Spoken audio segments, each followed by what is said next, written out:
Coming at you from Scratch Wolf Studio. It's that time again to rage across the internet. It's your very favorite Werewolf the Apocalypse podcast. As always, I'm your host, Porter. To my left, a man who rode in on a horse with no name, Mr. Daniel Tyson. Hey, everybody. To my right, the cause of that sucking sound, Mr. Tommy Dixon.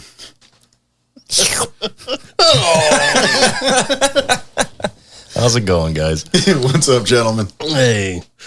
You invited that one, by the way. That's fine. It was perfect. Happy podcast day. Happy podcast day. And hey, you know what? It's just the three of us today. Boo. It's been a while. Yeah, it's been a little bit. Boo. I like having the special guests. It's always fun to hang out. That's why I'm booing. But they're not special if they're always here. That's true. They're all special. Well, they're special in our hearts and minds. They're very, very special. But today it's the trio of us, so how about that? It's still good. It's still a good time. Yeah. Well, here's yours open. I mean, we got a show though. Yeah, it's And sometimes we have to make a show as we go along. We got a show today. We scripted a thing. Little bit. It's time for another junk drawer. Yeah, but we've said that we wanted to do some of those older episodes over again. And we're kind of combining that one with today's junk drawer. Because everyone loved the junk drawers. But today, we're going like the junk drawer, but like the newbie version? Question mark? You sound very unsure for someone who just stole the reins of the show. You shouldn't have done that. This is the newbie version of junk drawer. We will answer but it's newbie our questions. Junk drawer. So we are answering newbie questions. This is first timers edition. This is intro to werewolf questions. Yeah. We've had an influx of newer people come to the Discord that are just finding World of Darkness, and they've had a lot of questions. Obviously, they've mostly been answered on the Discord. Right, but it was inspiring for us to say, hey, this is a great opportunity to, and in fact we did, is we took some of those questions that were asked in the Discord, but we also went to people who, for example, our friend CJ, who you guys got to meet last week, his players in the Wild West game on our Discord, a lot of them they're first timers. It's their first time playing. Mm-hmm. And so we went to them, we reached out and we said, hey, look, what are the questions that you have or, that have been answered or the stuff that you wished you would have asked when you started? Like now you know a little bit, what would you have wanted to know going in? And so we asked them, we asked some of our mods, we asked all around and we got, I think, some pretty decent questions. Yeah. I like the ones that we did with what kind of questions would you have had before you started that now that you wish you knew when you started. It's good stuff to know. It's stuff you generally don't think about, but it's useful for new players, new storytellers alike. And hey, what are we here for? So put on a show. That's true. Before we do. Oh. I would like to say a quick thank you to all of our backers out there. You guys rock. Yep. I mean, it's always true. We don't say it enough. Or maybe we say it, I don't know. We don't say it enough. So thank you. And if you are not a backer, you can be. Let me tell you about it. In our show notes and on our website, we have a link to our Ko-Fi, which is it's like a PayPal alternative if you're not familiar with it. Our Patreon is gone. The bad man's gone now. We've gone with Ko-Fi. It lets us do more. Yeah. We've got that guilty bundle up for sale, up on there for people. We're going to soon start with maybe some MCC. We got stuff that can go on there that we can't do with Patreon. But we have our membership tiers. Bottom of our hearts is a huge deal. It's appreciated regardless. Right. Like either way. And if you're not in a position to do that, you can get the word out, word of mouth, ratings, reviews, bring people into the fold. That's what we're about here. Shares, likes, tell your friends. If this is your first show, this is what we do. We love this game. We're here to talk about this game. All aspects, storyteller, player, theory, and advice, and you give it a name. And that's what we're here for. It's not the stuff that divides, it's the stuff that brings us together. And what brings us together is our love for werewolf. Yeah, we fucking love this game. Right? And if you're hip to that, help. Please. Spread the signal. And thank you. help us get stronger, join our digital sept, go to our website and in our forums where you can get the link to our Discord. You can come and hang out with us. That's all free of charge. That you can just do. And the links to all that stuff, our Twitter, our Facebook, our YouTube, you give it a name, it's in the show notes. And again, you can get to our Ko-Fi, you can get to our store, you can get to all that from our website, rageacrosstheinternet.com. Boom.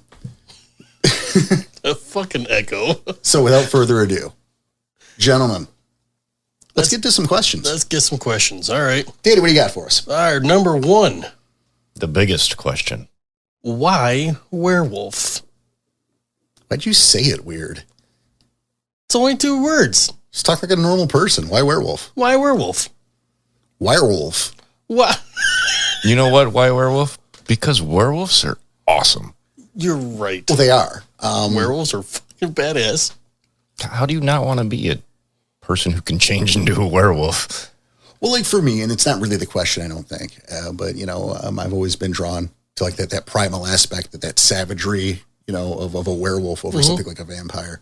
But that's not really the answer to the question. No, but I'll kind of back you up on that and say, like, all the movie monsters, if you will, growing up and all the different possible bad guys or whatever it was. Yeah. Whether Bigfoot, werewolves, vampires, whatever. Werewolves were always my favorite. You don't want to be a dude in a hockey mask with a big sword or whatever knife? You want to be a Frankenstein? No. You don't want to have a claw hand? No. I mean, that claw hand. Just a claw hand, and you can only use it in dreams. Well, he's no. also a child molester, so you probably don't want to be that already. Yeah, you don't want to be that. Danny, you don't want to diddle kids, right? No, Okay. no, I don't. Okay. Thanks for asking. Tom? No, I'm good. All right. So this is a diddle-free zone here. Diddle free zone. All right. But that's important for you guys to know, too. This is a diddle-free zone. But why werewolf? But yes. Yes, I would love to answer that question. I think it's more of why Apparently werewolf compared to any other part of the world of darkness. No, I understood the question. He's trying to produce. Again, this is the newbie version here. These are the newbies asking these questions. Right. Okay. Let him answer. Yeah, that'd be cool. Love you, buddy. Right, yeah, I bet you do. Fucking let a man talk. No, why werewolf? There are so many aspects to the game that you could look at, and I think it's easy to get lost in the fold of some of them. Werewolf is a game of savage horror, certainly. There are environmental tones to it, but this is not Furry Captain Planet. Yeah, this is a game of savagery, but it's not murder hobos. As you look in a Werewolf the Apocalypse, there is a lot of nuance. There's a lot of depth. The struggle of adapting to a new world, of learning that the world you knew was a lie, and discovering new truths. The honor and yet the brutality, the duality in general of the Gyro Nation, I think is crazy interesting. The differences of the tribes, the spirituality. Dealing with the totem spirits and this new way of thinking. The auspices, the tribal alignments, how their histories in the old grudges and alliances, and how that factors into things. But also, as much as it is about savagery, as much as it is about horror, as bleak as it can be, as savage as it can be, it's also about hope. And this is something I think people miss. A Gyro is someone playing, a character in that world. You are thrust from a normal life into a war, at a certain level, a personal hell, where, you are forced to learn to fight and kill and suffer and eventually die screaming, probably. That's what you are told, whether or not, the fate of your character notwithstanding. You are told and prepared to die in the battlefield, but you're doing so to grant one more day. That maybe your sacrifice pushes the apocalypse, the end of everything, back a day, or maybe a week or a year if you're lucky. Maybe you become the big damn hero, and in the apocalypse is a decade away because of the actions that you did during your arguably short and unpleasant life. that kind of sacrifice, the honor, the glory in that, the love for one's pack, the love for one's tribe. There's a lot of fucking beauty in the game if you're looking at it right. That's why for me. I fucking love it when you bring that up. Because it is. And it's, as Garu, you have such a shorter lifespan now. And the apocalypse is coming. Yep. Not maybe. Right. Is. Yeah, exactly. It's coming. You have very little control of that. All you can do is try to stop it. And together, maybe you do, but only for so long. Together being, your pack, of course, whatever the case. But I think you're right. I think that hope is such a big deal to this game. And I like how emphasis you put on it when you write your stories. It's a big deal, and it helps bring that to life. Well, thank you. I mean, I think there's, I'm sorry, I don't mean to cut you off, Tom. I know there's facets of the community who like to focus on what I think is just aggressively the wrong shit. They talk about what's wrong with the game and what's broken with the game. And I think that's a matter of perspective. Well, this is because of, don't worry about that. You're the one focusing. You're choosing to focus on that. You're choosing to look and take it that direction. Don't take it that direction then. And it's honestly that simple. I think some people are so busy being upset or looking at what they feel needs to be fixed that they don't embrace the really great shit that's there. Yeah. You're missing the forest behind the trees. Yes. I 100% agree on that. It's big. Well, just stare at me nice. Well, you had something to say and got cut off, so apologies. He didn't even start to say it. I just wanted to make sure to include him. Anyway. And now he's in a position where he's got to follow what I just said, so I'm sorry. No, really. I mean, I'm just going to go more of a personal aspect on this. Just role playing in general. For me, just getting into a different mindset, playing something else, being not myself, being able to disconnect from real life. That is the biggest draw I had from the start. And then getting more into the lore of this game and how many books there are, and just how deep it goes. Just how much knowledge that has been passed forth through all these books. It just breathes such a big picture. And I just fell in love. We love you too, buddy. I didn't say I loved you. Oh. I love Werewolf. Good night, everybody. And the show's over. Yeah. Have a good one. Wah, wah. Let's rage across my hurt feelings. I mean, that's just the biggest aspect for me. It's just role-playing in general. I'm not going to lie. I could be happy playing a lot of other games, too. Your love for it really drove me into playing this.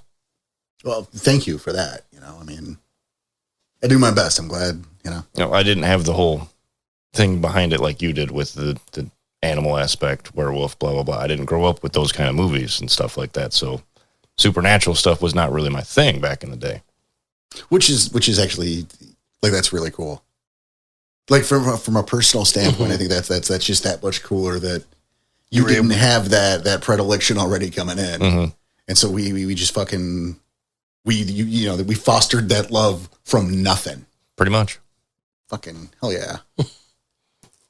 Oh, I mean, I did have that love for the supernatural. So it was easier for me, but it's the number one in my heart at this point. Sweet. All right. Question 2. Yeah, what do we got? Hit me. It's a 2-parter. How do you manage to keep your campaign/chronicle coherent? And then when world building, how do you avoid spending hours preparing material that won't ever get used and still avoid railroading your players? Well, that is almost two separate questions. Okay, well, just so let's take that from the let's go back to how do you manage to keep your campaign/chronicle coherent? Okay. Well, for me, I've talked about this before. I know I have. I could not tell you ending in mind. Work from the back forward. And not always work from the back forward, because sometimes that can bite you in the ass. I.e. the guilty.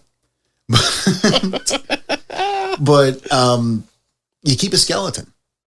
When you're writing a chronicle, you ideally want to have something. There's something you want to say. There's a lesson you want to. There's themes there. There's a lesson. There's something.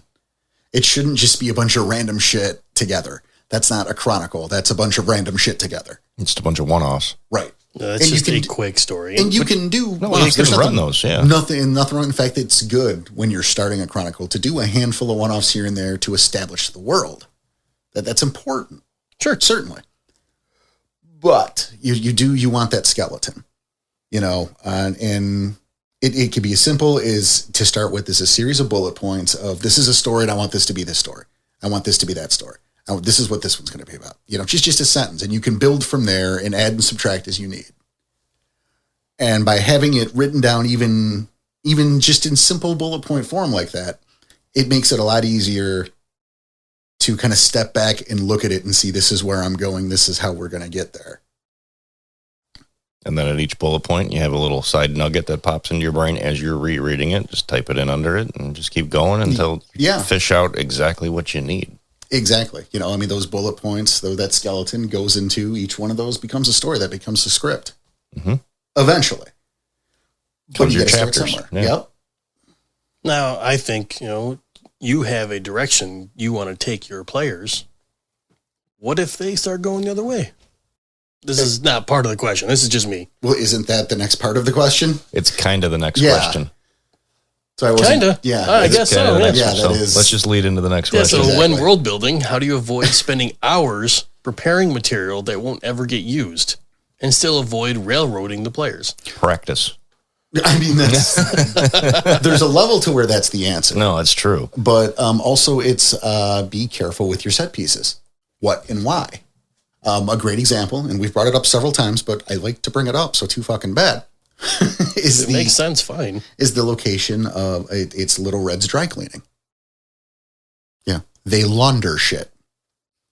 Yeah. That's the kinfolk run, laundry, laundromat, laundry service, dry cleaners where they, you come in, you get, a new identity when you're a fresh cub. Maybe you can get the fresh change of clothes if there's an emergency. There's a little, medical thing, in the back if facility. You need some bullets taken out or something on the fly. It's a friendly business. Daru friendly business, right? You want to detail because again, this is important world building. Something like this, so you introduce it early on as a necessary thing, and you don't spend a meal. You don't have to spend all day there. You make that a 10-20 minute aside and part of a story. Something, you have to do. And sometimes those things happen. You have to pay taxes. You have to take a dump every now and then. You got to have a cup of coffee if you want to be even a little bit coherent in the morning, right? These are little things that you're not railroading a player. Like you have to take a shower. You're gonna have to take a shower. I'm not railroading a game by saying you have to take a shower. You got to brush your teeth, or these little. You don't have to spend. And again, you don't even have to integrate these. These are silly examples I'm giving right now, but worth mentioning. But because they still add flavor, they still add right realness. But again, these aren't these are silly examples for what we're talking about. If you have fresh cubs, you have the NPC, or maybe you send them on their own, depending on how that washes out, to a place like that. So you introduce those characters, you introduce that setting, and then they leave, and you can bring that back as necessary. What you don't want to do is you don't want to overdo temporary locations. Something like Little Red's is a recurring location. You guys went there once, you'll go there again. Oh, yeah. Eventually, there will be the necessity for it. Mm-hmm. Or because it's linked to kinfolk, there might be stories that drum up because of it. But if we're talking about, let's say, the bar you want them to go to get the lead to go to the next thing, don't draw that up. Yeah, don't railroad them to that. Just paint the picture of the town. Right. Have a couple sentences in mind in case they do. But you don't make a meal out of that stuff. That's the thing that, have something in mind from the action movie you saw last week. And you can close your eyes or not. It doesn't really, you can bring that up in your mind and you can just describe that. Don't make a meal out of temporary locations, especially if, they may not go there. Right. Sentence or two. If they have to go there and it's taking them forever to get there, maybe a guy they run into on the street goes, hey, hey, you owe me a beer at that bar. And sometimes you have to guide. Sometimes. I was just say subtly lead there then. Right. You know, you don't. Yeah, keep it subtle if they have to go this, route that you're writing. You don't want to make players do a thing. There was a joke example we had. It was a joke game at that point where, you had the characters that go, oh, well, I'm going to this NPC's house. And it's like, oh, well, there's construction on the sidewalk, so you can't walk there. You can't, it says keep off grass. So you can't go on the grass. You can't hit the sidewalk. I guess you can't go there. It's like, and they're like, okay, well, we'll just go the other route in the street. Oh, lava. There's a lava slide. Lava slide. We'll just, meteors. Meteor shout. It's nuts. Meteors happened. You cannot get to this person's house. And there's a traffic jam, and the dog needs to be walked, and you just... The dog can only walk east, and unfortunately... You turn that way, you're going to run into a Nexus crawler. Just turn around. There's 8 of them, and they're all drinking tea, and I'm not sure why that's relevant, but it's very suspicious. We joke. Yeah, I mean, you definitely don't want to do that, but ideally, maybe I am charmed to be able to say this, that I've never really come into a situation where I've had much resistance in terms of where the story was going. I look at the two of you guys, and you've never went, oh, well, the story seems this way going right, so we're going to go left because fuck it. You guys have always been interested in where it's going. Oh, yeah. And I think that's a big factor too, is if your players are engaged in your story, they're going to lean into the story. Right. I was going to say, if you're writing it that well, I want to see where it's going. I'm never going against the grain because I'm bored. Well, at that point, you're talking a different thing. That becomes a problem player. Well, could be. It's a possibility, but again, I'm just thinking of myself in my D&D times. Right, but you did it because you were bored. Mm-hmm. So that is... I didn't care where the story was going. Right, it was both ways. And honestly, I'm glad you guys are saying it because it means more coming out of your mouth than it does mine. I mean, I'm the guy who wrote it. Of course, I think my story is good. Yeah, but then... So here, you guys saying it is more important than me saying it. And that's kind of what the whole point is. Like, if I'm leaning into the story, I'm going with what I think is interesting. If I'm not interested, you know what I mean? I'm not into the story anymore. Right. And at that point, I'm probably not even saying anything rather than going against the grain. I'm just there. But there are people at that point who are going to make their own fun and go, well, fuck it. This sucks. Let's light it on fire. I think I'm going to go hit on the hostess over there. I think at that point, your storyteller should be able to recognize that and make Well, this is the guide to the storyteller. That's what the question is. I mean, this is all, this is all for new people. So there's a level of, I see what you're saying. Yeah. I just think hopefully that the storyteller themselves can recognize that and either reel them back in or even maybe talk to them outside a game. Like, hey, if you're not into this, please let me know and I can, judge accordingly from there, whatever the case. Just a thought. But like I said, if they start getting that way, give them that little bit of railroad. Point them in the direction that you need them to go. Yeah, I think there's a level, there's a difference between going, you can't do that because I said so, and suddenly guiding them to where they need to be or where you need them to be for the sake of a story. Mm-hmm. There's a balancing act and there's a learning curve there, certainly. It just comes with practice, too. Right. Because I know we've said it many times. We prefer your unscripted games over your scripted games because you off the cuff lead into the way we're playing at the time. So it helps breathe more life into it. I don't know. I'm a little half and half on that one. I liked where the story goes, but I think he's still really good at going off the cuff. Well, I mean, we're talking about me at that point. It's a little bit. And I feel the same way. They came with practice. I'm just saying. Right. No, that's true. I mean, I don't show up to a game not knowing where a story is going to go or not having an idea for a story. Right. In the scripting, I make sure I don't forget something I have in mind. And additionally, sometimes, some of those scripted, the NPC interactions and shit like that, sometimes it's a line I'm particularly fond of that I want to make sure, so like, I get it though. All right. Pretty fair. Mm-hmm. Ready? Next one. Is the overall story intricately mapped out to its final conclusion, or do you work on a week-by-week basis, knowing the setting and its inhabitants and just seeing where the players take the story? Well, again, I mean, we're kind of already talking about that. That's a little 6 of one, a half dozen of the other. You know, you have that skeleton you're working off. You have what you want to say. If you're doing a larger arc, obviously there are beats you have to hit. There's a conclusion to that arc. You have to get there.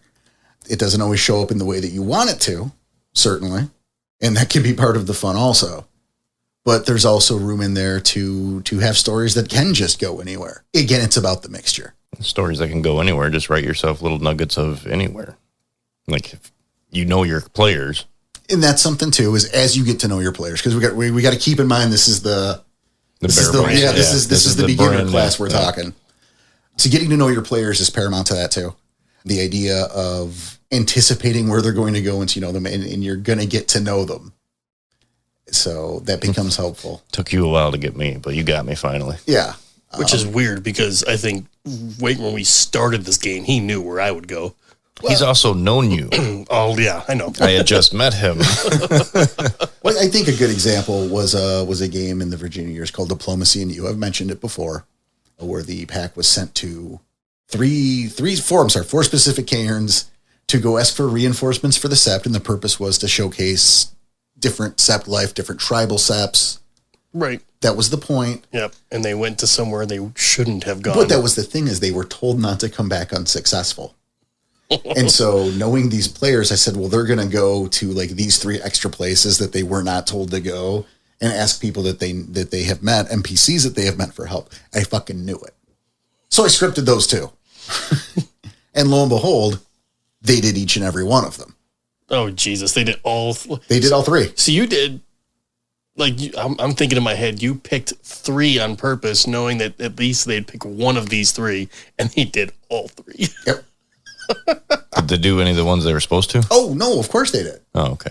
I mean, they Plus were told extra. specifically, yeah, these were extra places they went. That was the joke, though, because after the 3 that they went, he forgot to script the 4th one. Oh.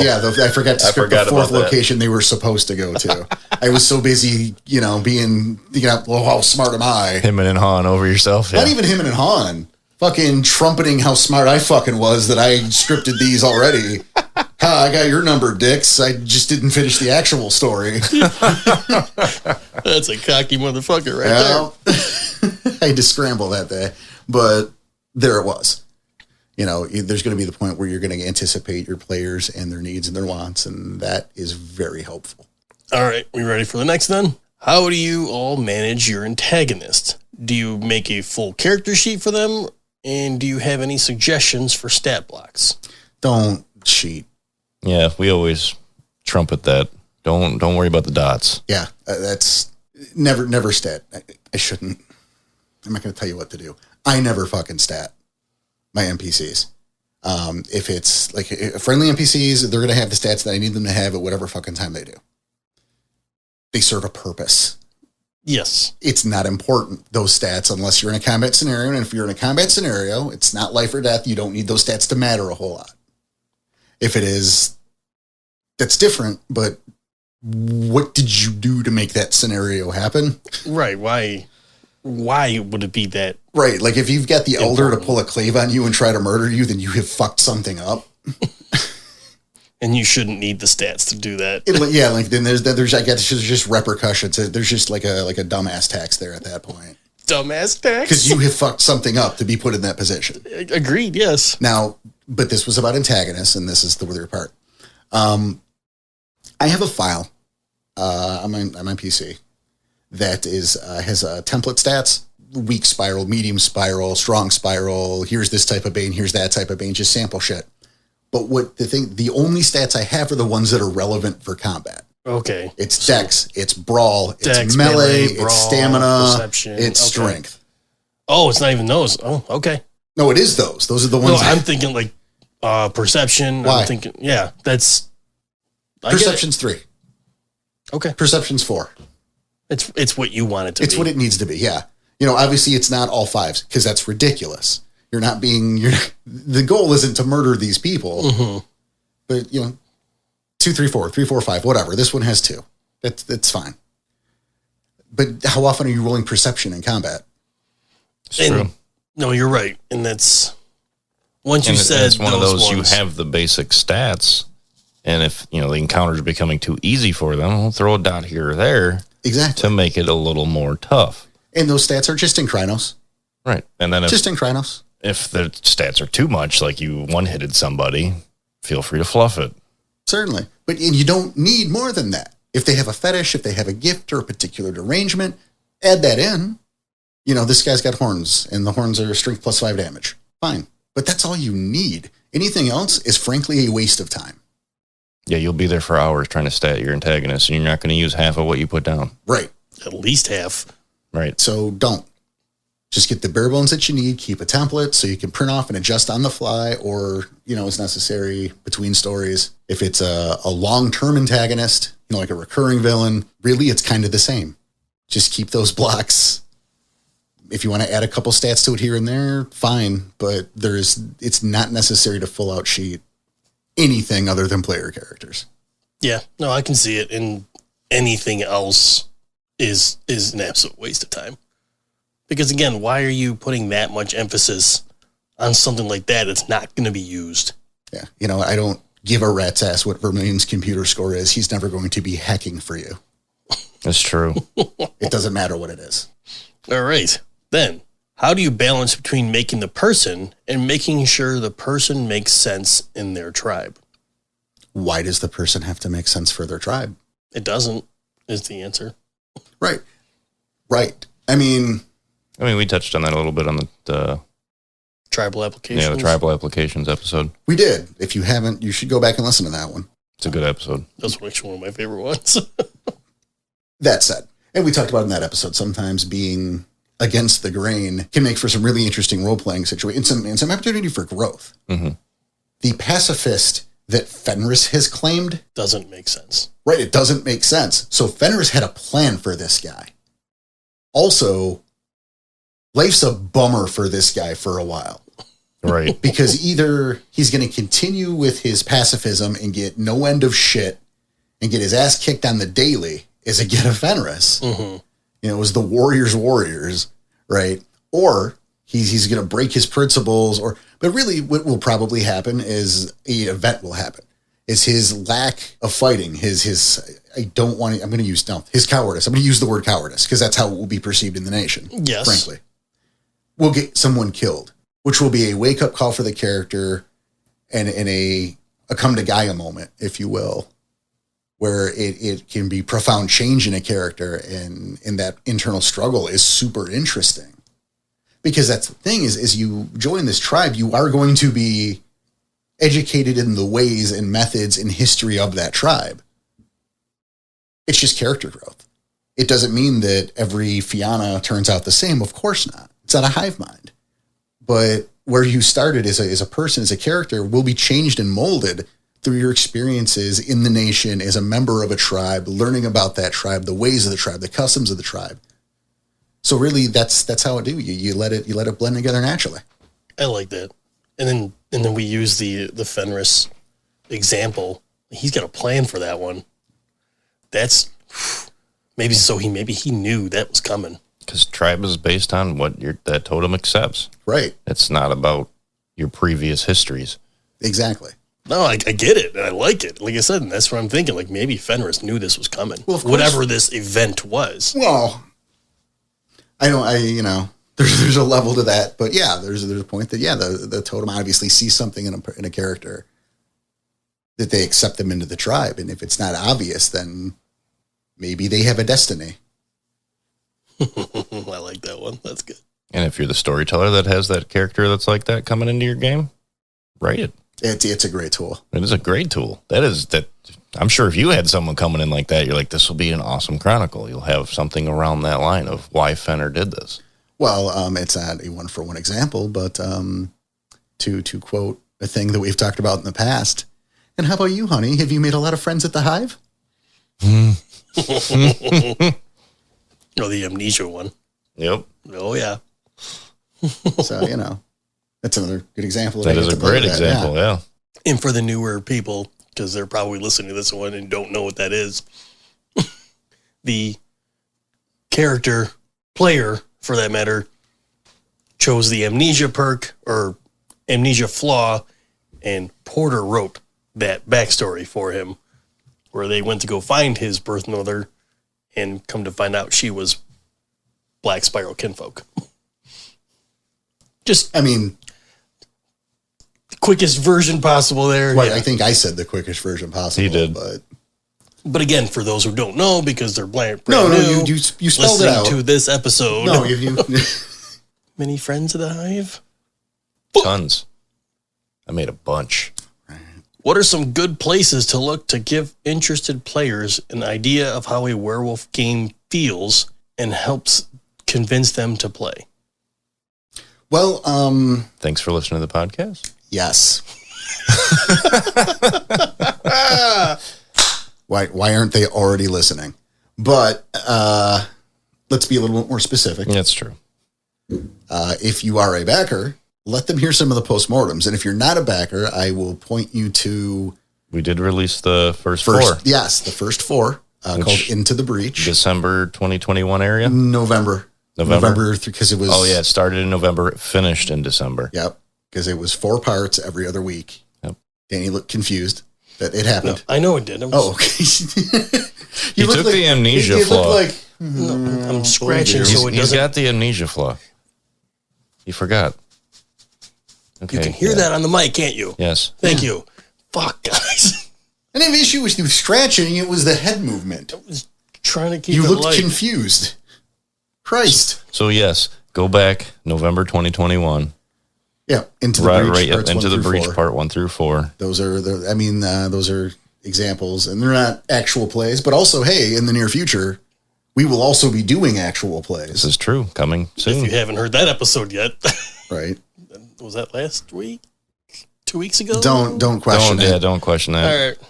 We have a backlog, folks. We have no idea when what was recorded. Don't let him fool you. It's all chaos here. It was a previous... It's like Scratch and Wild Studio, all right? Nice. It's working. And we're happy with it. Embrace the wild.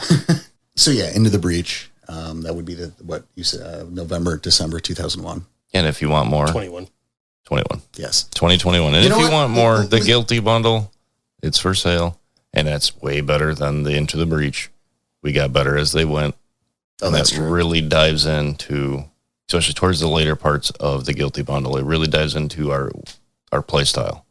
Yeah, and we not only go over what happens in the story, but the thoughts and opinions from a storyteller and player's aspect, the benefit of hindsight. And as we go, there's some more... There's some bonuses in there. Yeah, there's some bonuses in there. We do a full read in one of them. So you actually get NPCs communicating. You get a lot. It's pretty close to a Let's Play. So I like the hindsight part of it because, yeah, it's like, holy shit, we missed this. Or holy shit, we missed that. Or why did we make that decision? Why didn't we go this way? And ideally, it's a valuable tool. I think a lot of our members believe so, or at least tell us. So that's great. What are your favorite inspiration sources for characters, both player characters and non-playable characters? Well, I guess let's look to you guys first. What do you feel for inspirato for characters, for your player characters? What, if anything, has helped? Well, considering I only made one. Yeah, I'm working on my second, and I was just kind of letting current music, just stuff I was listening to, just stuff in life at the moment, just kind of hit me and just kind of run with it. Mm-hmm. I had watched a movie not long ago, and it was carnival based, and it brought me into, I think that would be an interesting character concept. And that's for your new one, though, right? That's for my new one. My old one was just tried to base it off of me with slight tweaks.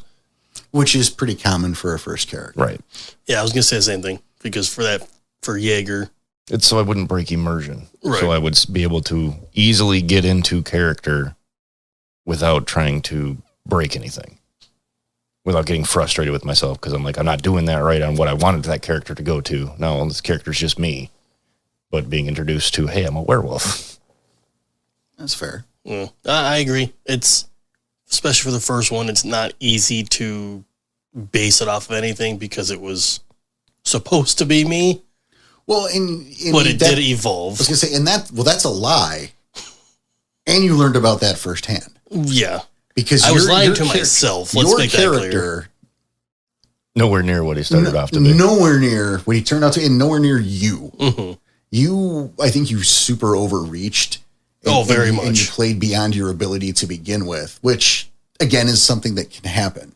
And I think that's a great piece of advice to insert also is if it's your first character, it's okay to keep it close to the vest, keep it close to what you know, like Tom did. Yeah, Ghost is not anywhere near where I thought he was going to go. No, his life went on. He grew into what he grew into. It's just into a very different direction. Yes, very different direction that I was taking him. And the same happened with Danny's character. It's just is that Danny started from a place. His original idea was so far away from what he was.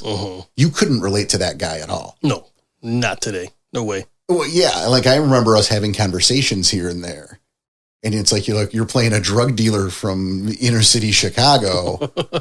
That's not how you do that, right? You're like, no, he doesn't smoke. It was like, no, he not only does he smoke, he smokes Newports. This is what he smokes, and he smokes like every hour, every like 10 cigarettes an hour. Right? I haven't heard you use a curse word in 3 games. It should be every 3 words. He would be a junkie a little bit because most dealers are. Like I remember pulling up a couple examples of, this is the guy you wrote. Yeah, this is what you wrote. And not the guy you're playing. No. But that's why we retconned. I mean, we did a little retcon and the character evolved in a different way also. Yeah. But I felt it bared mentioning because there's an important lesson there. Well, if you're going to use, something like that, inspiration wise, we look at, what movie was that? Fuck. I don't know. Give me some context and I will tell you. The movie you showed me. True Romance. Thank you. True Romance. It was Gary Oldman as Drexel. Gary Oldman as Drexel, the drug dealer. The pimp. Who also sold drugs.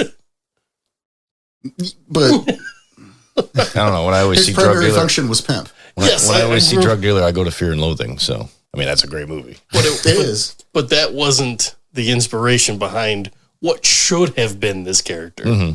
So, again, if we're looking at inspiration, we can throw that in there, like as a specific example. Sure. And when I'm creating NPCs, I'm inspired by all sorts of shit. Music, movies, certain characters, and it will just hit you. And I mean, obviously you don't want to copy a character. No, but you can but you can get ideas. From, yeah. I look at even if it is your first character, copy something from a movie. Well, for your first character. Yeah. Well, this is the first character for these people. But I'm talking now NPCs. Oh, okay. You definitely, you don't want to steal, but you can be, a good amount of influence, certainly. I think I've talked time and time again about The Wire is great inspiration, especially for a city-based chronicle, and I have a character there. And sometimes I'll name NPCs after characters. It helps you remember who that character is. No, I can just do that because my brain works. Oh, okay, fine. Sometimes. Fucking sputters every now and then. What do you want from me? Sometimes the gerbil skips a beat. It's crazy. But no, I'll name, an homage or whatever. Why not, right? Sure. Not it's your story, I guess. Directly. But, I'll take this character's last name. Avon Barksdale, I'll make David Barksdale. That's fine. It's a little nod to the Wire. It's okay. But, I have a character that you guys will meet in the upcoming actual play named Hand to Mouth, who is a bone gnawer who is based on the character Bubbles in The Wire. And so that I'm borrowing a few mannerisms and speech style, for example. Or we look at, is it Dooley? A little bit of Benicio del Toro in there? No, you're thinking of Dempsey. Thanks for listening to the podcast. Ouch. You're right. I know. You're right. It's his NPC, so yeah, Yes, I know. You got a little Benicio del Toro in there. Yeah, a little Benicio, yeah. And Benicio is an awesome actor. Mm-hmm. But he also I don't want to say only has one style of acting, but I disagree with that. I'm not saying he does, but I'm saying it's similar. Most of them are very similar. Well, in my case, with the voice for Dempsey, yeah, it was basing off of Benicio in The Usual Suspects. I love Benicio. So aside from your NPCs, you've made 3 player characters for yourself? Yes. pick one, and what was your inspiration for it? Okay, I'll go with Sekhmet Rainmaker. Okay. In this case, I based Sekhmet off a part of me, because no one's ever one thing. No, of course not. So for me, Sekhmet was my wanderlust. Okay. Coming up somewhere in my teenage years. I don't... Dude, It's just summer. yeah. It's in the past. Ooh, it got chilly in here. Yikes. But, I was always someone who, I always loved where I lived. I came back. Yes. This is home. And, I was always coming up as a very grounded kind of guy. But, there's that part of you that, you just want to take a road trip and see the world or, that kind of thing. And so I based it off that part of me, which is why he was a strider. And so, I ran off from that idea of just being free to pick up and leave. And because you have that freedom to pick up and leave, you maybe mind your P's and Q's a little bit less. Okay. Because you're not going to see these people again. Right. Nope, I like that. Because I can just get up and leave. So if I piss you off, I kind of don't care, but I'm not here to be a dick about it. That's funny hearing this because that's how I'm basing my second character. And Sekhmet was my C. Wow. That's really weird, though. That makes sense. That's like on the nuts. It makes the most sense with Striders. So I know, but it's just because I'd never heard that from you. No, I've never talked about it. And the fact that I'm doing that exact thing. You've talked about it on air. You and I have had that conversation. We might have, but Tom and I haven't. No, I've never talked to Porter about Sekhmet. Wow. I'm glad you chose that. That's hilarious. Wow, that's pretty cool, yeah. All right. Well, then next question. When writing an intro or a demo, what are the key things you try to include to get the players invested to keep them wanting more? Ooh, that's a good question. You guys got something? Oh, I was just saying that's a good question. Okay. I'm curious of your answer because it's a really good question. I've got it. Oh, run. So you guys got something, go first. Well, I don't have much, but I'll just say that the first demo that we ran, it was just to see if we would like this game. Again, Tom and I haven't even, you role played games before, but like we haven't played Werewolf yet. Mm-hmm. So just that intro story, yeah, it was the savage horror. It was the speck of hope. It was everything brand new to you. And aren't you even just a little bit interested? What could you do? This is what could happen. I don't remember our intro, so. No, it was the quick parter in the middle of the woods where he met the two black spirals. I don't remember our intro. It was like a bajillion years ago.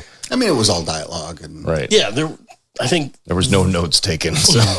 No notes. I think maybe dice was rolled 4 times total kind of thing. I think we had a smidgen of combat.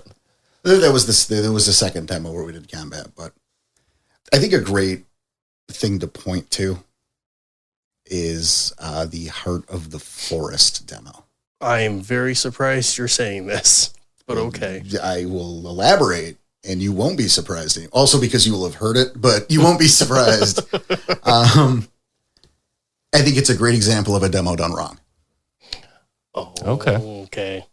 If you haven't played that Heart of the Forest demo, and I say the demo because I have no idea what the actual game is like because of the demo. Right.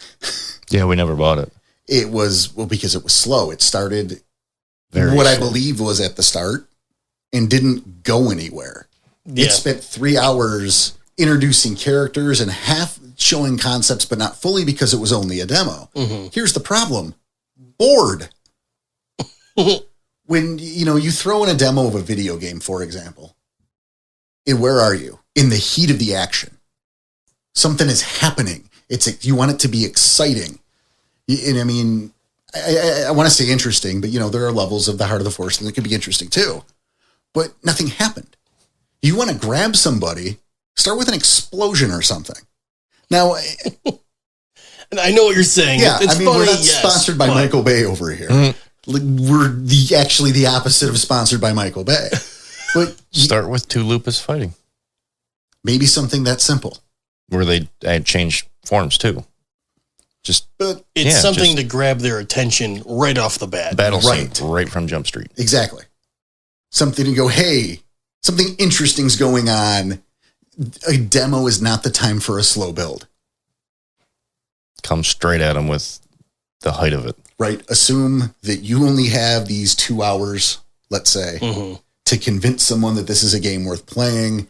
You don't have time for the slow build because now you're going to be an hour and a half in and now something's going to start to happen, but now you don't have time for anything to happen. Right. Push the details up quickly.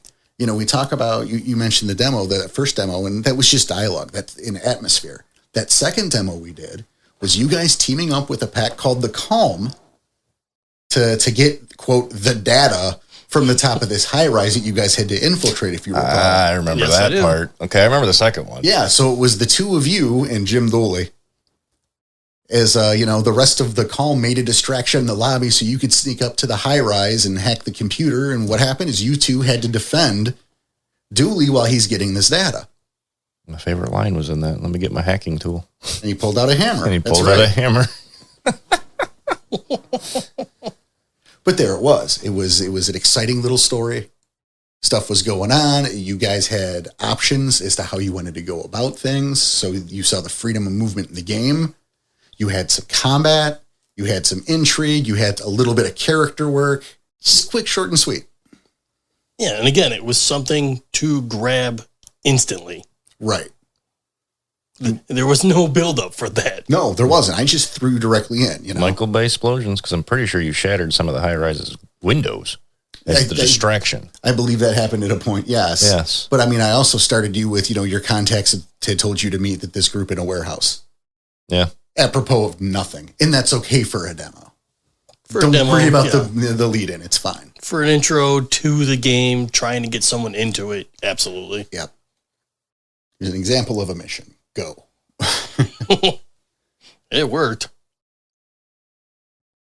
When bringing a new player into an already running game, how much backstop do you try to get for them, assuming a more established pack, not Cubs? Well, at that point, it's not about the pack. It's about the player, the new player. Their level of experience is going to dictate how you treat that situation. Right. I'm just going to say that part. Yeah. I am adamant that the older your Garu, the harder it is to create, especially for new players. Because you have to account for that time, and it's not normal people time. It's Garu people time. It's GPT. GPT. Oh no, new acronym for the freaking podcast. A year in high school, which is where you would be if you didn't have your first change, high school, junior high, whatever. A year in school is not the same as a year in the Garu Nation. Oh, no. Oh, God, no. You make it a year. Ooh, right. You're doing good. And I think I like you've seen me before. I like to put a hat on that every now and then with some of my younger NPCs. A case in point, Vadoma Amen is younger than both of your characters, but she has been in the nation for like 4 more years than you have. She is a hardened veteran and can kick the shit out of both of you. Well, her rank proves that. Right. Well, she's a badass. She's like 17 years old and is like battle hardened like someone who just spent 10 years in Nam. Right. Why? Because being a Garu sucks. It's hard. It's hard, man. They shoot at you. So, my point here is if it's a brand new player, I would suggest having them start as Cubs. The experience, they will catch up. You can tweak that to help them catch up stat-wise, and that's fine. Craft a purpose to why this Cub is with this more seasoned group, whether it's a matter of prophecy, or there's no one else to take them in, or there's a level of fondness, or maybe not a family thing, but it's possible to do that. I wouldn't... Too much, maybe? It's not a great idea, but it's possible. They're at a forward sept. There's too much shit hitting the fan. We can't get them to another sept. Right. And then over the course of this adventure, we have grown fond of this person. You're staying with our pack. Yep. Or your totem, coyote, penguin, Fenris, bear, boar, whoever. Anybody. Says, you keep this one around. I like this one. They're a good fit with you. What's the pack going to do? Say no? You can't. Fuck off, owl. Nah. No, that's not happening. If it's a more experienced player, though, absolutely match them to the experience level. Just make sure that they're accounting in for their backstory. Yep. Make sure they write everything that they've done up to that point. And you don't need not like every little detail, but you need some anecdotes. You need some bullet points. Yes. What step did you come from? Did you have friends there? Have a couple people in mind. Why aren't you with a pack? What are the big things? Big bullet points you've done in the nation. Yeah. In the last few years you've been a guard. Yeah, and the longer you've been a guard, the more of that shit you need. Yep. Yeah, that's for your experienced player. But again, I think this is more asking for the. Well, we gave that too. We gave it too. But like, and we talked about before, we had a new player. It just circumstances didn't happen, but we were already an established pack. So if that player were to join us, the power level there. Well, I already said it. That will catch up. Mm-hmm. Yeah. Is there a way you would have caught it up? Yes. Freebie points. For the third time. Yes. The bonus stats would have been starting to get thrown out there once she started getting acclimated. Okay. I'm just looking for specifics if you want to throw them out there. Well, I mean, if that's necessary, if it's necessary, look, Danny, if you're running 5 miles a day, okay, and Tom has never run in his life, and then we put you together in the running thing, he's going to catch up quicker than you did when you started because he's keeping pace with you as opposed to you doing this on your own. Right. All right. No, I know what you're saying. I think it was a little obvious. Yeah, you're right. Because they have the drive, the push to catch up. We're talking to new people, not stupid people. Yes, you are correct. I believe in you guys. Aw, love you too. Maybe you give a few bonus stats. Certainly. Maybe you give a few more freebie points. Maybe, they just earn the shit quicker. Mm-hmm. Here's a couple extra experience, right. Something. Stan's going to go from 2 strength to 3 strength quicker than you're going to go from 4 strength to 5 strength. Right. Much quicker. Right. And especially when he's running with the people with 4 strength. Solid point. All right. Then, for players using more of the nomadic tribes, Silent Striders, Stargazers, how do you fit them into a pack or a chronicle that is focused on a single location? Well, you don't focus it on a single location. Yeah, that'd be kind of hard to do. I mean, kind of hard. You can do it. You can, and it depends on the length of the chronicle at that point. Mm-hmm. That would not be a chronicle if you're locked to a location that I would spend a lot of time with filler. That's true. Also, there's nothing that says you can't have a Silent Strider or a Stargazer, to use the examples, stick around for 3 months at a place or something. Yeah, does that become tricky with the haunted aspect? It can, but you can also give that some fucking leeway for the sake of the story. You cannot lean into that. You're the storyteller. But ultimately, as the storyteller, you're the one who decides if a chronicle stays in one location. So maybe don't put yourself in that position. I was expecting you to say that. Or lean into. Both are true. Right. If you're using the Strider, lean into Noted Messenger. They got to screw off for a chapter. Well, and that's useful if you have a player that can't commit all the time. Right. But you can have the chronicle for some reason they have to leave the location for something. I've done that to you guys during chronicles set in a specific location. Yes. Just to change the pace. Not even being a Strider or anything. Yeah, but to say, I don't think we've stayed in one spot longer than like 2 chapters. Well, Shadows and Tall Trees. Okay. Once you got on site, you did not leave. Yeah, we didn't leave. But during the Guilty, you did. Yeah. You went out of the city 2 or 3 times. And that helped with pacing. Right. I was going to say there was always shit to do. Yeah, that was a decision that was made for that reason. I just know current chronicle that we're going over in the postmortems. We are not in one location long. No, you're not. We're everywhere. You guys are busy. Mm-hmm. A lot of things to do. All right. Then, for someone coming from a D&D background, how similar are the two from a play structure perspective? And how would you present that to them? From a structure perspective, it's not that different. I mean, it's different. I mean, what do you mean by this? Like dots, how you're utilizing the dots? Like, I'm confused. Well, I mean, we can't ask the person a question. No, I know. I'm just saying, which way are we going to go with this? Because if it's dots on a sheet and the way they're used, obviously these are different dice. The way the mechanics work are a little different. But you'd still get the basic aspects of it. Yeah, I mean, it's correct. I'm thinking philosophy at this point. Okay, well, it's fantasy plus. Well, this has been my experience and the experience of anecdotal experience I've heard from other storytellers. Mm-hmm. Not everybody, so mileage may vary. I'm not taking a shot at anyone, but from my experience and the experience of a couple other long-term werewolf STs or World of Darkness STs, not even werewolf, is there's a lot of there's a bit of a learning curve where in Dungeons and Dragons it's a lot about stats. Mm-hmm. There's a level of dick measuring that's inherent. You know, my broadsword plus 10, well, my broadsword plus 12, fuck off. And none of that applies to werewolf. Nope. None of that applies to the World of Darkness. It doesn't work that way.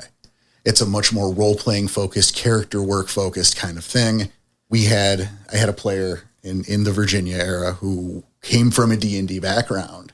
And the thing I heard out of his mouth more than anything else is, can I buy X in Y stat? Can I up my X? Can I up my Y? I need this dot to be more. I need another dot here. I need another dot here. That's not the game anymore. Right. Can I get this gift? I want this gift. Can I get this gift? I want this gift. When can I get this gift? Well, in 3 ranks, maybe. And if you earned it. It's not about the escalation of power. There's 5 dots, man. That's the pinnacle. Like if you have a 3 in strength, first of all, you're stronger than almost every human before shifting forms. But also, you can only get 2 more upgrades. Calm down. If you get 5 strength at the end of your 5th story, you are never getting more. You're never getting stronger. You have hit the cap. Enjoy never looking forward to getting stronger. Yeah, that doesn't make any sense. Slow down.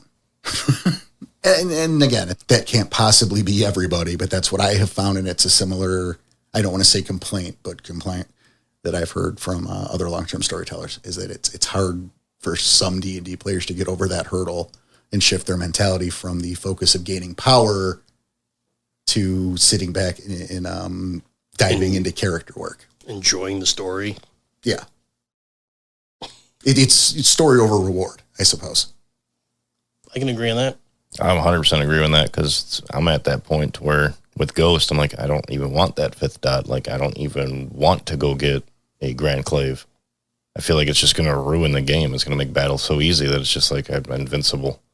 Well, I remember I offered behind the scenes, I offered you, by proxy your character, in a family heirloom that was supposed to go to a relative instead of your character.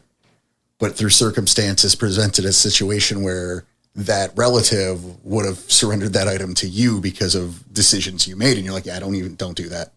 Nope. You told me I don't even want it. Nope. Don't do it. I'm like, okay. It made sense, but okay. See, he refused a fetish. Which I say is good on him, because he's allowing the growth. Mm-hmm. Where I'm in the same mentality, but at the same time, I like he's working toward that. I don't want it outside a game. Inside a game, I want nothing more than that.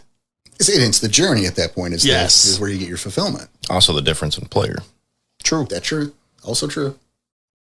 No, I think that's fucking well, that was the way it was for me. I remember the situation. I want to grow to earn that hammer. Mm-hmm. Not given. Because Ghost has an end goal to retire where his grandfather was. So, and protect those lands with that hammer. He wants to earn it. But again, it makes sense. There you go. And that's the mentality of that character. Mm-hmm. So, no, I get it. It's good. What are some good intro characters to play in a pack for a brand new player?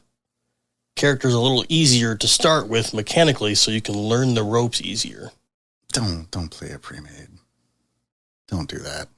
We're just gonna stay that straight out. Just don't do a pre-made. Yeah, I'm saying it. Don't do it. Take some story seeds from them, maybe, but twist it to your own liking. Here's my thing. You go through any try book, you go through some of these book games.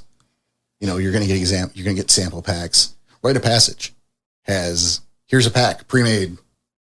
You could just hand these out to people. and play those. But that's the thing. You have now robbed your players' creativity. Yes. Of the ability to create their own character, which will give them a personal, they'll have a relationship with that character. You've taken that away from them by handing out pre-mades. And then when they're playing that character, it's just cannon fodder. They won't care if it dies. Right. You know? That's a bummer. There will be no connection. And I don't think that's how you endear someone to the game.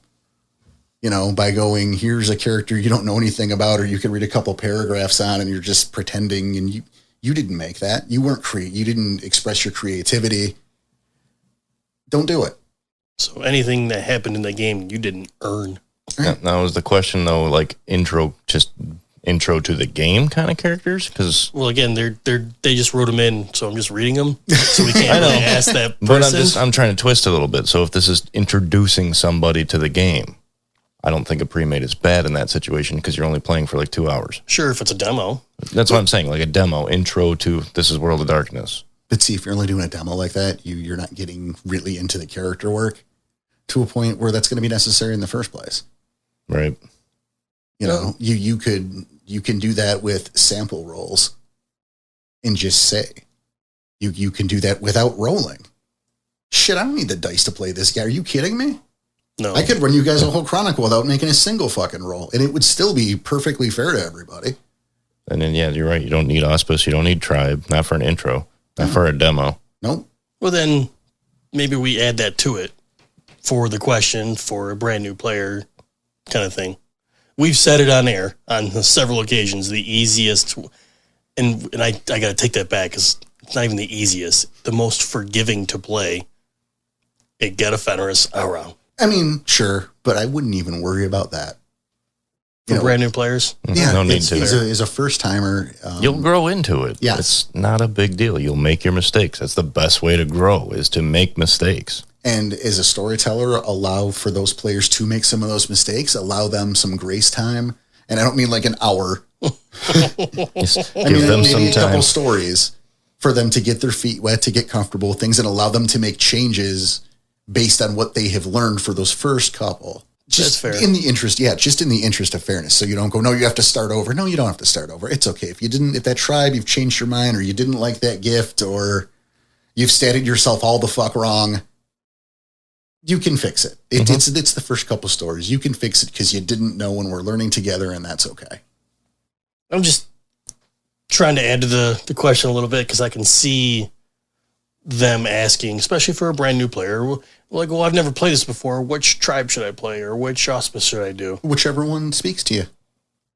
The core book has those little intros, those, I think, 2 or 3 pages, on each tribe with that awesome fucking art, that Steve Prescott art. Mm-hmm. I remember going through it. Yeah, so just look through those. Flip through those at first, and which art catches your eye first, and then read that. Like, okay, well, what else catches your eye?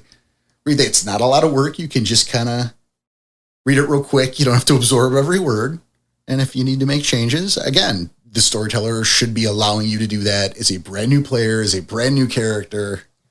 It's okay. You're all in this together. We're all on the same side. That's important to note. It was something that when I first got into role playing, I wasn't aware of. And I think maybe also we go back to the D&D thing. That might also be a thing too, is the relationship between storyteller and player. It's not and should not be antagonistic. My goal is to tell a great story, a great series of stories that you guys will remember and experience and feel shit and hold that with you, ideally for goddamned ever. If I'm doing my job right 10 years from now, you're going to be talking about The Guilty. Still I do. was going to say, it's been 5 already. And still talk about it. Even without the podcast, we'd still probably talk about it. Probably. But that's the thing. That's my goal. And ideally, your guys' goal is to have that experience. Mm-hmm. So we're all trying to do the same thing. We're just coming at it from different angles. We're all on the same team. Like I said, when I got started, I was under the impression that the storyteller's job was to murder me as quickly and efficiently as possible. That's how he won. And that sucks. Bullshit. That's a bad place to come from. I win if you guys walk away from the story going, fucking awesome. That's how I win. Well, that's happened almost every single time. So Right? Well, especially on your damn cliffhangers. Yay. or Prick. motherfucker. Yeah. Every time he closed that screen. All right, then. What books aside from the core and tribe books do you recommend, and maybe why? I mean, we wouldn't even go as far as tribe. Just get the core. It has the basics of the tribes in there. Yeah, no, definitely the tribe books too. Okay. Well, except the Chilling Gaia. I'm not even taking a shot. It's a bad book. It's the book itself. Yeah, it's That's not about true. the tribe. Okay, actually, you know what? I remember when we went through it. Yes, you are correct. It's Sorry, not, that was a while ago. no. When we did That's that episode. that's very fair. And It's yes, just- that book was rough. yeah, it's a bad take. It's a bad presentation. Well, I Sorry. remember one of our older episodes. It was the new player's perspective kind of thing, and we had a list of which books they should get. I couldn't tell you what the list was, but Core, couldn't tell you. tribal, But again, we're not counting those. That's already Right, it's already so- implicit in the list. You want Player's Guide. Player's Guide 3, Yep. which specifically is Player's Guide to the Garu. It's called that specifically. It's the revised edition. It's the 3rd edition. Same thing. Because again, it can Right. get confusing. right. And again, I know we gave this list before, but it's worth mentioning. Book of Auspices. That's a big one. That is a big one. Any Umbral books you think? I would probably do Umbra 20. Okay. There are sections of it's either Rage Across the World or World of Rage. It's the 20th edition. I get them confused. I will never get them right. It's my fault. I accept this. One of these times, Right. But someone's going to correct you, and you'll always get it right. I don't think it'll happen, but No, it's not probably not gonna happen. yeah, it hasn't happened yet. So Get on it, Charybdis. What the hell? don't help. Yeah, seriously. Now Do he's not gonna. help. I'm helping. There's like 12 people during that Amazon episode that tried to tell me about True Faith. After I specifically said, don't do it. fucking do it. Yeah. It's the hardcover one. How many of those people were Charybdis? None. Surprisingly. No, he did one. Yeah, I Of was course he gonna did. had to do one. I did like 5. No, I'm talking different people. Oh no, but I'm saying I did it like 5 times too. No, whichever one that is that has a good section about cairns. Mm-hmm. So if you don't, for some reason, have access to that book, Guardians of the Cairns I was gonna say Guardians is a good one. is an excellent substitute. I kind of like that one better for the information provided. They made some changes in 20 that I disagree with wholeheartedly. Like they turned Gatekeeper into a minor sept position. Oh, Wow. Yeah. Hmm. I disagree with that. Was it strictly players, not storytellers? Well, I mean, The question wise, I'm just talking. at this point, it doesn't. Because I mean, if We you're a can do whatever we storyteller, want. then Storyteller's Guide. Yeah, and then in 'Cause that's that a big case, one. Storyteller's Revised. It's the Storyteller's Handbook. Mm-hmm. Yeah, we'll say what. I mean, at if that it's point, new it's players and if it's new storytellers. Either way, this is after that, it's whatever tickles your fancy. you want all the books. Let's put it that Really, way. yes. Because as we've been doing the podcast and reading everything, every book is great. While Tom is tickling you, you can also check. Yeah, that's for you. Thanks. There's changing ways. There's some stuff in there that it's maybe not awesome. There's some changes I'm not a huge fan of that I think were a bit superfluous, but there is some interesting stuff about healing. Some neat stuff about totem bonds. I like the stuff with the different forms. Yeah, no, I think that's great. Hispo, Glabro, stuff that doesn't get used as often. Yeah, no, I agree. I think in terms of World of 20, it gets into stuff like the different types of packs and naming them and then changing the names of alpha and how that pack structure works. That I'm not a fan of. Okay, And I mean, I get that with the pack structure in particular, that it's like, oh, well, but that's not how wolves work. Well, that's fine, but we're not playing wolves, we're playing Garu, so you didn't have to change that. It just seems like we're changing that for this one book when we have all these other books that go the other way, and it just wasn't necessary. But that's me. Fair. All right. Then, what can cause the first change? Being Garu. All right. Having then, the Garu gene. Which may or may not exist in DNA. DNA. Just reading the question, guys. And we're just having fun. And we're having fun with it. An angry situation, something that sets you off. Traumatic. Something traumatic, something stressful. Sometimes it's just time. And here's the thing. And this is important to note because I think sometimes people forget it or don't realize. If you're playing, and we're going to use Hamid as the example. Here is the easy, because we can all relate to being a human being. But if you're playing a Hamid Garu, you're not a human who at one point turns into a werewolf. You were born Garu. You have always been Garu. This change is a natural process that is happening, which is why it happens around the time of puberty. You were supposed to be this from Jump Street. It was just time for your body to be ready for this to happen. So, yeah, often it's triggered by something violent, something stressful situation, a traumatic moment. Or somebody just really pissed you off with what they said. Right, but also you're having dreams of running through the forest or whatever, and you're waking up like naked in the woods. So guess what? Or you're waking up in your bed, but your sheets are all shredded and there's like fucking branches in there too, and your feet are dirty. It's a natural process. It can happen either way. Usually because of the nature of the game and the world of darkness, it is a violent, traumatic event, but it doesn't have to be. Doesn't have to be. No.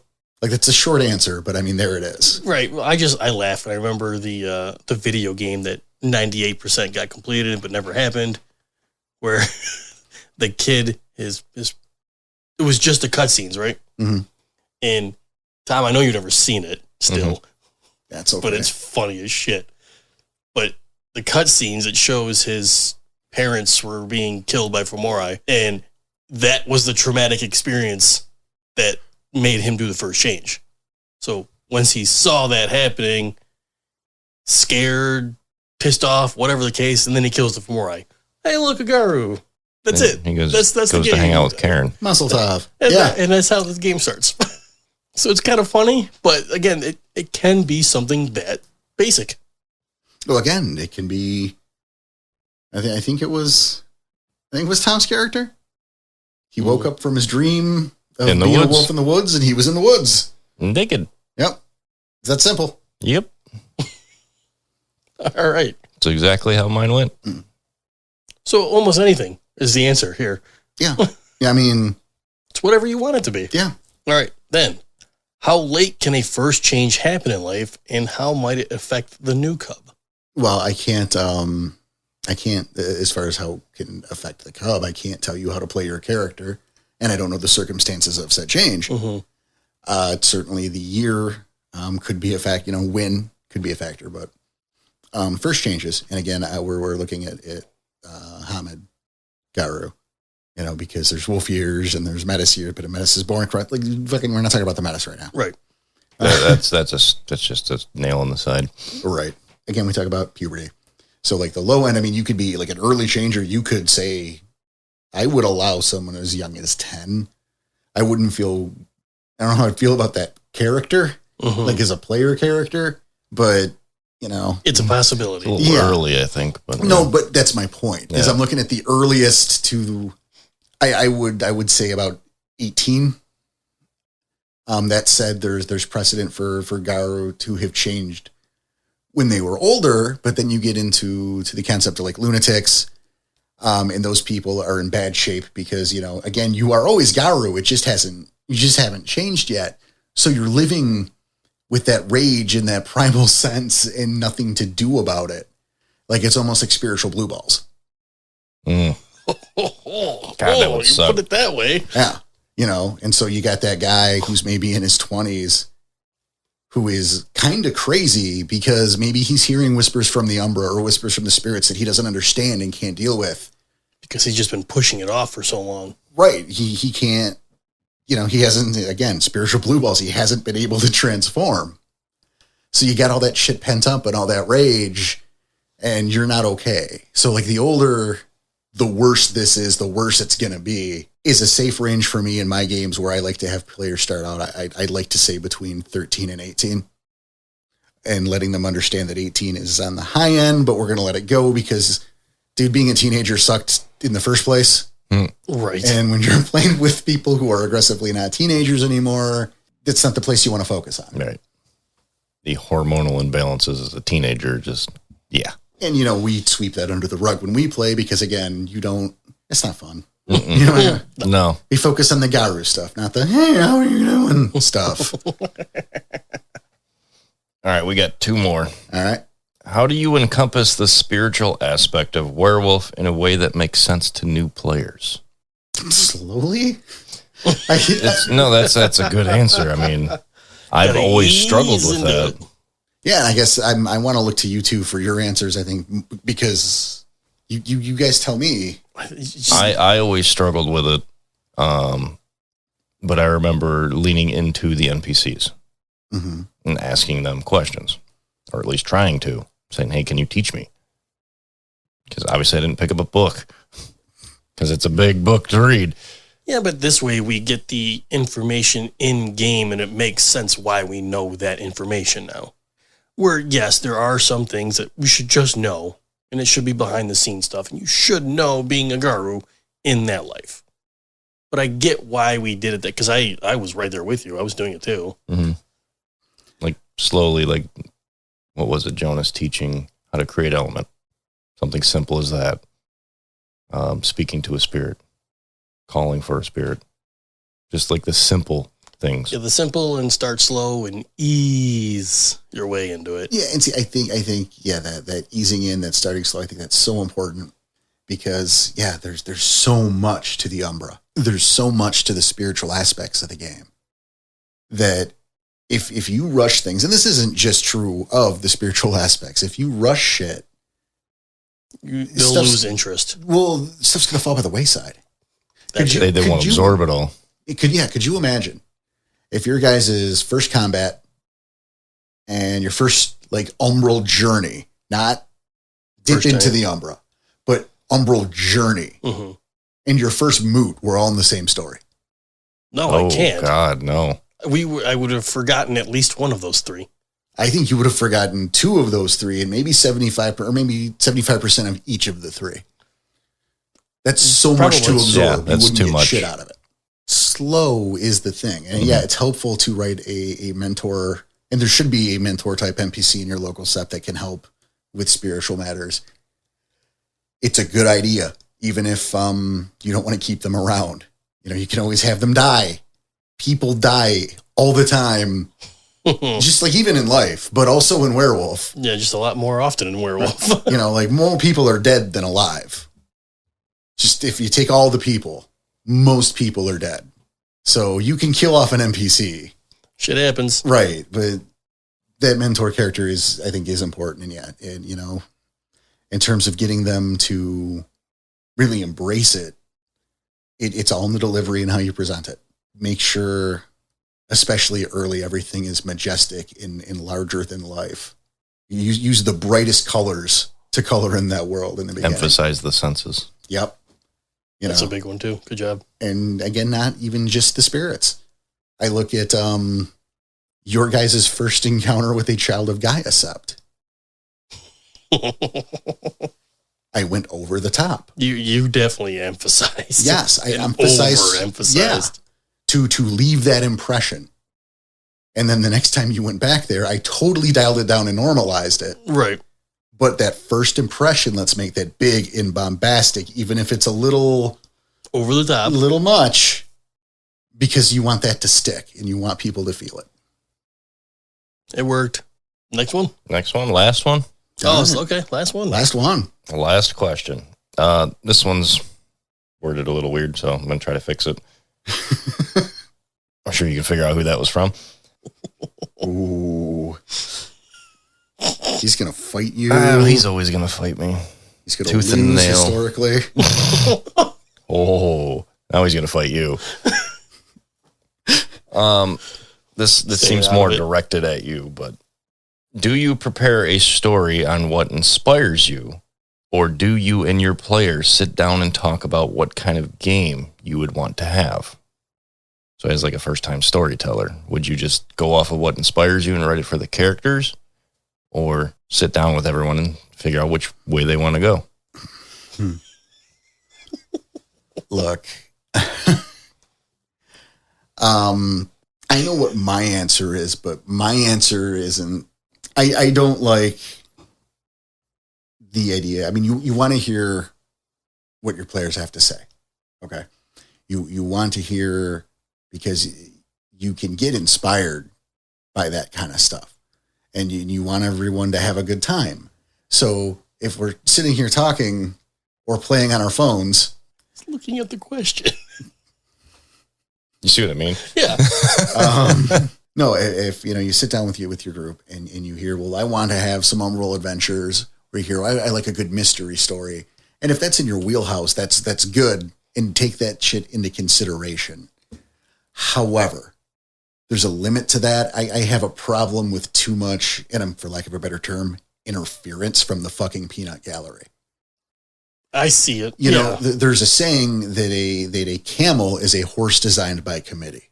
And if you're unfamiliar with that, is what it means is when everyone gets their feedback, what it was supposed to be a horse, if everyone gets their say, ends up coming out a camel. This is no longer the thing as was intended. And so as the storyteller, don't let them make you write a camel. I see it as the storyteller has a story to tell. Well, maybe they don't at the time, though.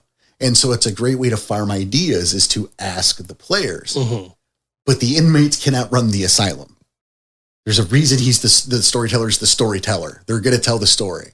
And they shouldn't be compelled to fuck off their vision because Frylock Baby wants a mystery. Or a Grand Clave and a brand new player. That's a laughable thing. Yes.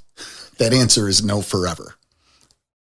I'm just throwing it out there. No. Yeah, the point. Exactly. Right. Yeah. I mean, that's a character creation thing. But yeah, well, I want to fight on Big Ben. Well, maybe that will happen. And maybe it won't. But it's not going to happen because you said so. If it's doable, if it makes sense, certainly, and maybe there's a level of what a prick, to this. I don't know what. But again, I go back to a camel is a horse drawn by committee. So, yeah, you want to hear feedback and you want to try to give people what they want, but you shouldn't compromise your vision for it. I was going to say the same thing. Don't change what you want because of everything they want. If you can meet halfway, bonus. If sure you can get what you want while giving them what they want, that's the ideal. But you're driving this car, not them. Yes, compromises can be at least put into thought, but don't change as a storyteller. Don't change your story to make somebody else happy, especially if it's not making you happy anymore. So we hope that this has been helpful to people. Hey, and any more questions, get on the Discord. Or get in the Discord, email us. Email's way better. Email is way better. Yeah, but you get on the Discord, you get multiple storyteller opinions. That's true. I mean, if you're lots of player interaction opinions. So, but if you're looking for us, right, the email is better. We answer every email. I do. Yes, you do, and it's so easy to keep track of too. Yes, it's likely you're going to lose your question if you go on Discord. There's honesty. That email is. Well, that's rageacrosspodcast@gmail.com. You can find that in the show notes as well. There's a lot of things you can find in the show notes. That's true. Our YouTube, our Twitter, our Faces books. The Book of Faces. Our Ko-Fi, our YouTubes, our everything that's an internet thing of a way to contact people. Is on our show notes. That's how I chose to phrase that, and I stick by it. It's on our show notes, and it's on our own website. Which is rageacrossinternet.com. Now then. No, we weren't. Yeah. That is our time for the week. And we want to thank you so much, on behalf of everyone here at Scratch Wolf Studios, myself, Daniel Tyson, Tommy Dixon. We want to thank you for your support. Thank you for listening. I want you to take care of yourselves, take care of each other. Keep your claws sharp, your head in a swivel. We'll see you.